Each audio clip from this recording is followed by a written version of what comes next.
Nah, hari ini kita mau belajar tentang tahun Yobel. Nah, saudara kalau mau baca Alkitab, nah, kenapa tadi saya bilang jangan baca judulnya? Seringkali LAI memberi judul sangat berbeda dengan isinya. Karena LAI waktu bikin judul, dia menafsirkan. Dan yang dia tafsirkan adalah tafsir dari dogma gereja yang dia anut. Sehingga nanti bisa beda banget. Ya, contohnya di Yesaya 14, contohnya. Ya kan? Raja Babel, tentang Raja Babel itu. Nah, dalamnya nggak ada cerita tentang Babel tuh, padahalnya. Ya kan? Terus, nah itu dan banyak lah pokoknya. Kita nggak mau baca judulnya, supaya jangan terpengaruh nanti. Ya, supaya jangan terpengaruh. Jadi biasakan Anda kalau baca Alkitab, jangan baca judulnya. Langsung saja, karena aslinya itu nggak ada, judul-judul itu nggak ada. Dan ketika Anda baca judulnya, begitu baca isinya, Anda langsung, dan Anda berpikir yang Anda baca itu adalah cerita tentang judul itu. Ya, nah, itu saran saya ketika membaca Alkitab. Nah, hari ini kita mau belajar tentang tahun Yobel. Ya, simpel sekali. Tahun Yobel adalah tahun pembebasan. Kata Yobel itu artinya trompet ya, sangkakala. Ya, artinya sangkakala. Bedakan dengan shofar. Kalau shofar itu sangkakala juga, tapi dari tanduk binatang. Kalau Yobel itu sangkakala, trompet yang dibuat dari ini ya. Nah, trompet, jadi Yobel itu. Nah, maka tapi gunanya sama untuk memanggil atau untuk merayakan begitu ya. Nah, tapi itu Yobel. Pokoknya semua jenis sangkakala itu namanya Yobel. Nah, itu tahun hari meniup sangkakala. Nah, Yobel itu diperingati setiap 50 tahun. Ya, sebetulnya ya, tapi itu begini hitungan aslinya. 7 dikali 6 itu kan 42. Maka tahun 43 sampai tahun 49 itulah Yobel, 7 tahun itu. Ya, itulah tahun Yobel. Jadi setiap 50 tahun, tapi sebenarnya itu 9 tahun. Hanya orang Yahudi selalu menggunakan gematria penggenapan. Ya. Nah, nanti kalau Anda lihat, pada faktanya, tadi kan kalau di Muhammad bilang, kamu harus merayakan Yobel gitu kan, setiap 42 tahun, terus tahun 43 sampai tahun 49 itu kita enggak, orang Israel itu nggak boleh nanam. Ya, sebentar saya bikin tulisannya dulu ya, ini contohnya begini nih. Ya.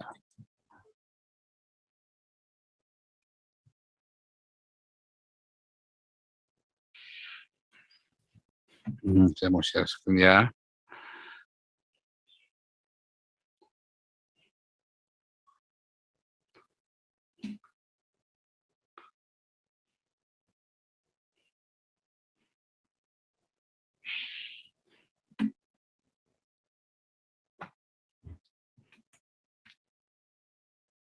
Ya, tahun Yobel ya. Tahun Yobel ini, kalau kita tahun Yobel ini adalah kan setiap kelipatan 7, 1, 2, 3, 4, 5, 6. Maka 7 tahun yang ke-7 inilah Yobel. Selama 7 tahun ini. Nah ya. Sementara tiap tahunnya, maka mereka itu sama dengan 6 ditambah 1. 6 tambah 1.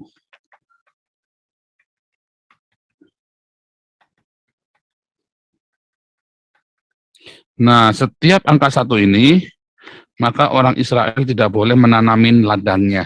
Ya, setiap tahun ke-7, orang Israel tidak boleh menanami ladangnya. Lalu setelah 1, 2, 3, 4, 5, 6. Nah, tahun yang ke-7 ini, selama 7 tahun, tidak boleh menanam. Ya, istirahatkan, binatang-binatang semua diistirahatkan semua. Unik ya, ya. Gunanya buat apa?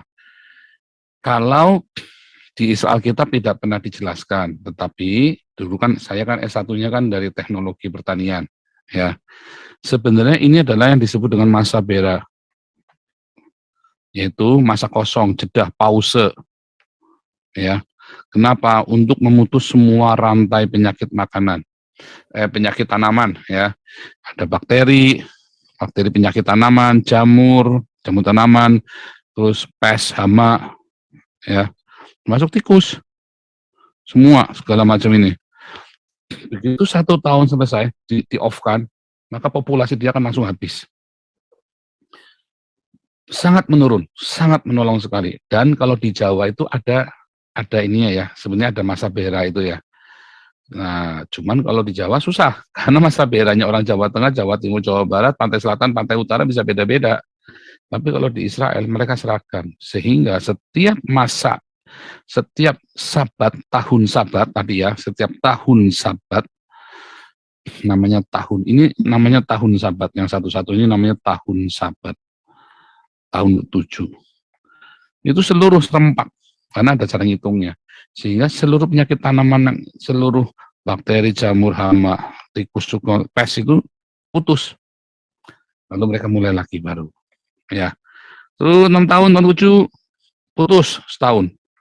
Terus mulai lagi baru. Terus begitu. Begitu 7 tahun yang ke-7 ya ini, selama 7 tahun diputus sama sekali. Sehingga Israel selalu subur. Idealnya begitu. Idealnya ya. Melakukan enggak? Ya, kalau yang ini melakukan mereka. Tetapi sejarah tidak pernah mencatat ini. Ya, sejarah tidak pernah mencatat ada 7 tahun yang ke-7. Kenapa? Karena setiap kali Israel itu nggak nyampe 50 tahun dia tinggalkan Tuhan. Nggak nyampe 50 tinggalkan Tuhan. Nggak setiap tinggalkan Tuhan, disitulah kehancuran ada datang. Setiap kali orang Israel meninggalkan Tuhan, maka musuh-musuhnya datang. Ya. Dan ketika tadi kita bacakan, kamu harus lepaskan para tawanan, harus bebaskan tawanan, budak-budakmu, harus yang budak-budak yang orang-orang Ibrani, kamu harus bebaskan. Berapapun hutangnya, tidak urusan, apapun masalahnya, tidak urusan, pokoknya tahun ke-7 itu harus dibebaskan. Tahun ke-7 itu harus dibebaskan. Dan setiap tahun Yobel, ya.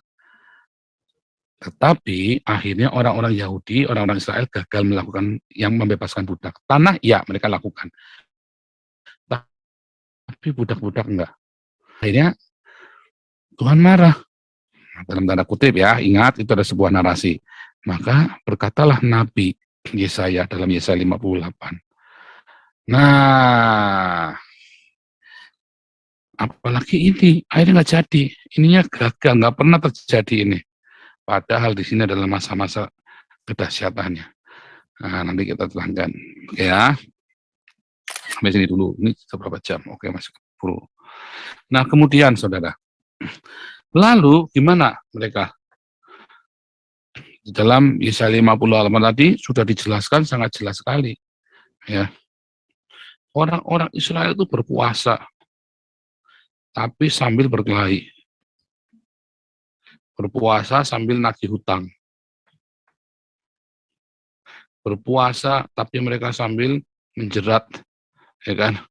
Mereka berpuasa sambil memeras. Mereka berpuasa sambil menyombongkan diri, sambil mensombong. Tapi fisiknya, badannya fisiknya, mereka puasa dengan abu. Fisiknya, mereka jalannya nunduk, kayak orang susah. Ya, fisiknya.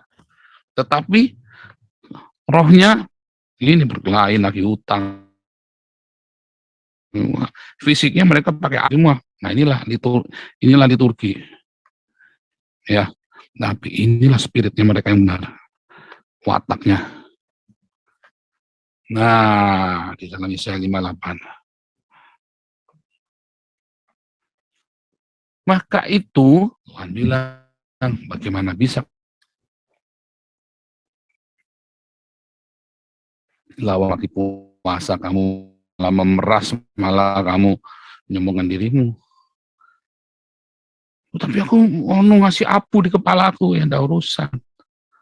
Bukan ini puasa yang aku kehendaki, kata Tuhan. Tapi kamu bebas dari ini. Itulah sebabnya Anda yang lagi berpuasa suka sia-sia. Ya. Kenapa saya dulu puasanya bisa lolos? Kami berdua, saya dan anak. Waktu kami puasa, kami nggak nagih utang. Kami lepasin semua orang-orang jahat sama kami lepas. Waktu kami puasa, semua kita lepaskan semua. Ya, kita udah nggak lagi berkelahi, kita nggak lagi memeras orang lain, kita udah nggak lagi melakukan kekerasan, kita nggak lagi benar-benar dengan kepasrahan dan penyerahan diri. Pak, saya juga kalau puasa nggak nagih utang, iya ditagih tapi kan,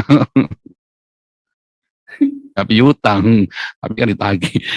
Tapi yang dimaksud adalah saat puasa Anda harus belajar melepaskan, ya.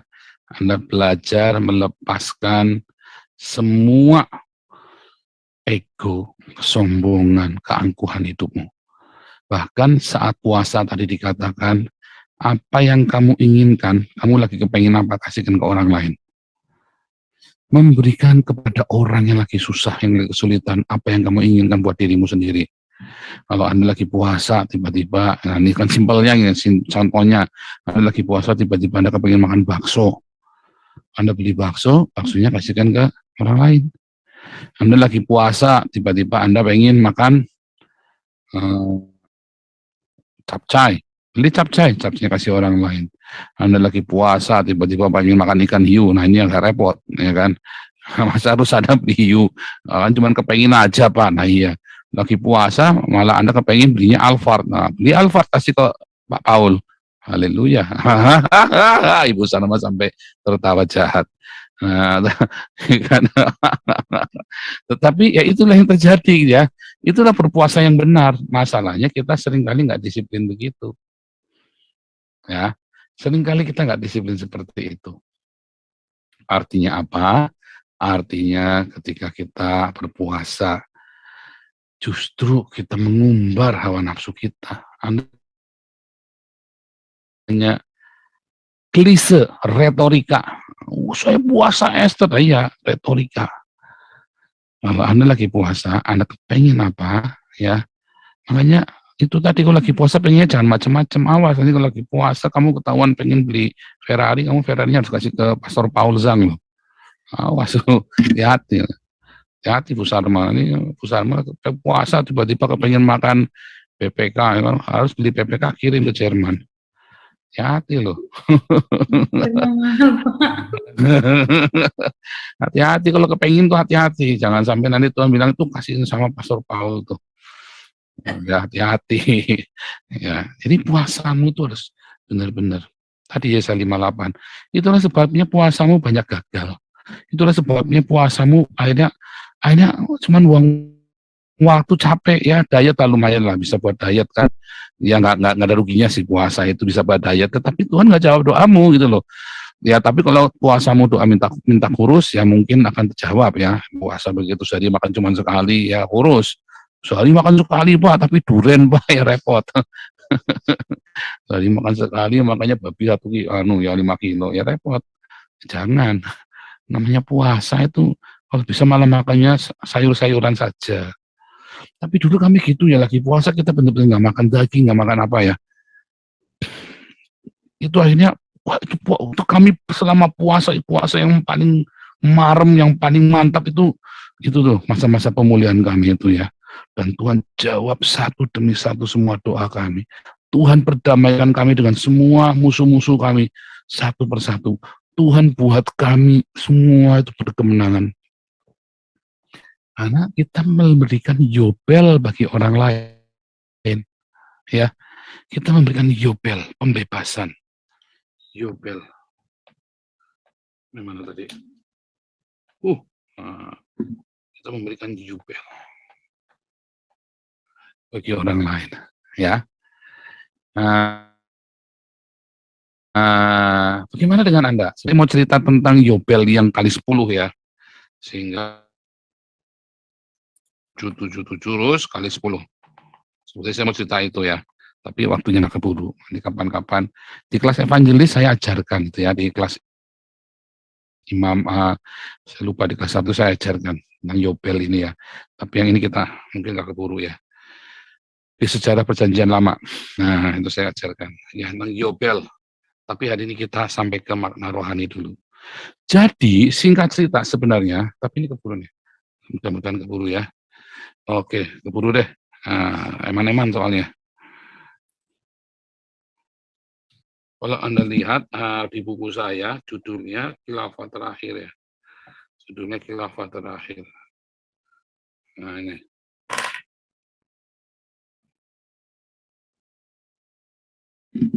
Nah ini ya, wah ada berantakan ini, jubile itu ya. Ada berantakan begitu ya, udah nggak apa-apa deh.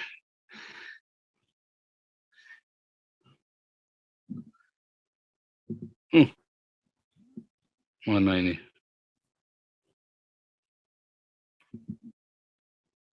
Ya, Anda lihat ya, jubile itu kan dimulai dari zaman ini ya, Abraham itu balik lagi kan. Kita mau lihat waktu Israel masuk ke Mesir, ya seharusnya kan lihat ini adalah Israel ke Mesir 430 tahun kan. Lalu Israel di padang gurun 40 tahun. Jadi waktu Israel masuk ke Mesir, mereka itu masuk ke Yobel.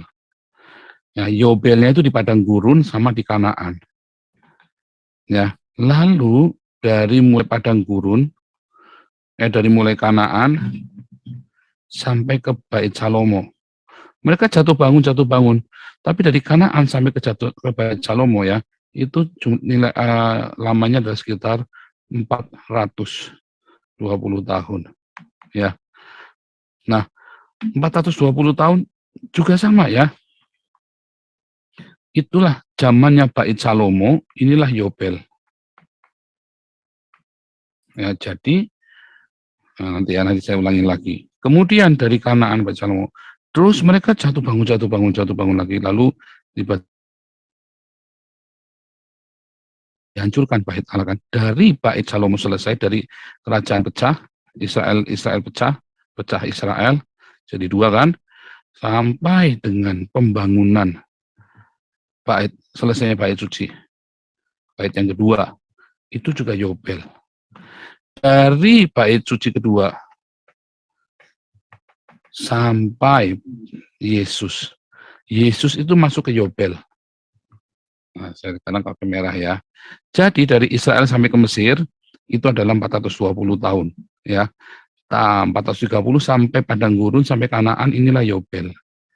Yobel yang dikali 10 tadi ya. Kecepatan 10 karena mereka kan selama Yobel kan mereka nggak pernah selama 500 tahun mereka kan nggak merayakan.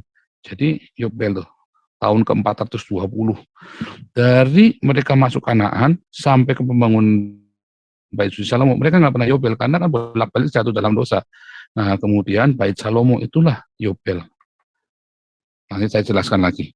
Saya timbal lagi. Lihat, kemudian kerajaan Israel pecah sampai pembangunan Bait Suci kedua, itulah Yobel.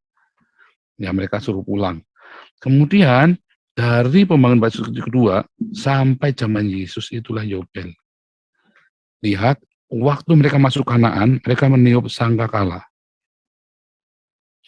Ya kan, trompet hari pertama hari ke-7 7 kali, terus sangkakalanya ditiup, tembok Yeriko runtuh. Ya, waktu mereka merayakan Bait Suci pertama, Bait Sucinya Salomo, mereka juga meniup sangkakala. Waktu mereka merayakan Bait Suci kedua, mereka juga. Waktu Yesus lahir ke dunia Yobel, maka ada malaikat di surga. Ya, jadi Yobel. Dan kemudian udah nggak ada lagi ceritanya. Karena Israelnya kan tahun 70 kan sudah habis kan. Bait Suci diruntuhkan tahun 70. Persis itu selesainya Yobel. Selesai Yobelnya 70 tahun kan, dari Yesus lahir sampai tahun 70 Bait Allah diruntuhkan, itu kurang lebih gitu ya. Selalu pembulatannya antara lebih kurang 70 dan selalu dibulatkan seperti itu penghitungan Israel. Jadi itulah Yobel. Lucu ya, bisa ada polanya ya. Artinya apa? Pola perulangan itu Tuhan serius loh dengan yang namanya Yobel. Jubelium atau jubile ya, bahasa kerennya tuh jubile gitu ya, atau jubilium. Artinya Tuhan serius dengan jubile. Nah, bagaimana dengan Anda? Apakah Anda serius dengan pembebasan? Anda dipanggil untuk bersaksi, tapi juga berdiakonia. Setiap kali Anda berpuasa, ingat untuk selalu berdiakonia lebih lagi. Ya, semua agama mengajarkan, Pak, oh iya, tapi kali ini Anda melakukannya dengan pengertian bahwa ini adalah penggenapan seperti yang Tuhan Yesus ajarkan.